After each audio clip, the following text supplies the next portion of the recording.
Hello everyone. और इस video में हम जानेंगे इंटरनेशनल लेबर ऑर्गेनाइजेशन यानी आईएलओ के बारे में, क्योंकि ये हमारे एग्जाम पॉइंट ऑफ व्यू से इम्पॉर्टेंट है। तो इंटरनेशनल लेबर ऑर्गेनाइजेशन ये एक यूनाइटेड नेशन की एजेंसी है। इसकी मेन क्या एम है कि सोशियो और इकोनॉमिक जस्टिस प्रोवाइड करना।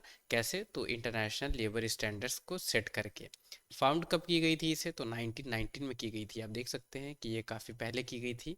और ये कैसे फाउंड की गई थी? तो लीग ऑफ नेशंस के अंदर इसे फाउंड किया गया था।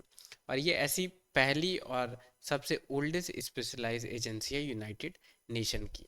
तो आपको ये याद रखना होगा।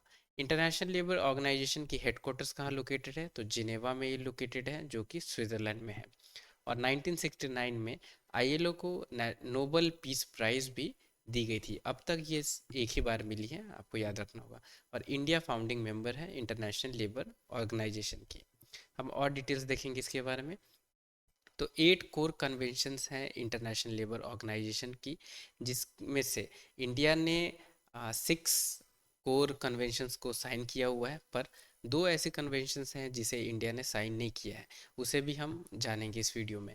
तो कौन कौन से कन्वेंशन हैं जिसे इंडिया ने साइन किया है? तो force labour convention, abolition of force labour convention, equal remuneration convention, discrimination convention, minimum age convention और worst form of child labour convention. तो ये 6 कन्वेंशन हैं जिसे इंडिया ने साइन किया हुआ है।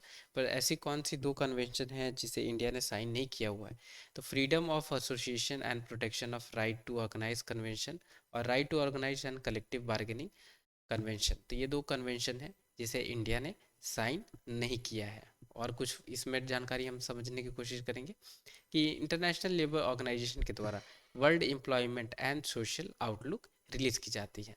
अब ये क्यों मैं आपको बता रहा हूँ, क्योंकि यूपीएससी में हर साल ऐसी इंडेक्स आउटलुक रिपोर्ट पूछी जाती है, राइट। और इंटरनेशनल लेबर ऑर्गेनाइजेशन ये तो बहुत ही इंपॉर्टेंट एक ऑर्गेनाइजेशन है।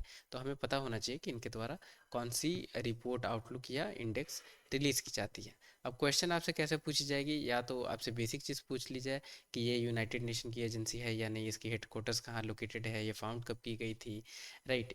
इससे नोबल पीस प्राइज़ मिली है या नहीं मिली है, इंडिया इसकी फाउंडिंग मेंबर है या नहीं है, राइट। इंडिया फाउंडिंग मेंबर है, अच्छे से याद रखना इस चीज़ को आप। ठीक है। ये तो एक टाइप की जनरल क्वेश्चन हो गई। दूसरी टाइप से कैसे क्वेश्चन फ्रेम की जा सकती है? इसमें से यानी 8 कोर कन्वेंशन में से यहाँ पे 3 कन्वेंशन यहाँ से उठा ले और नीचे ये 2 कन्वेंशन उठा ले जो इंडिया ने साइन नहीं किया है।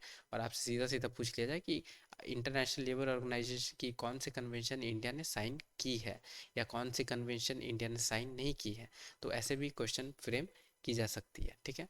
तो ये आपको पता होना चाहिए। और ये तो इंडेक्स या सॉरी ये आउटलुक तो ऑलरेडी आपके लिए इंपॉर्टेंट है। डायरेक्ट है क्वेश्चन, यूपीएससी के द्वारा पूछी जाती है या और भी एग्जाम्स में पूछी जाती है, तो ये इंपॉर्टेंट है। तो ये थी सारी जानकारी इंटरनेशनल लेबर ऑर्गेनाइजेशन के बारे में। उम्मीद करूंगा कि आपने इन्फॉर्मेशन गेन करी होगी इस वीडियो से। तो वीडियो ज़रूर लाइक करें और चैनल ज़रूर सब्सक्राइब करें ताकि ऐसी और भी इन्फॉर्मेशन वाली वीडियोस आप देख सकें।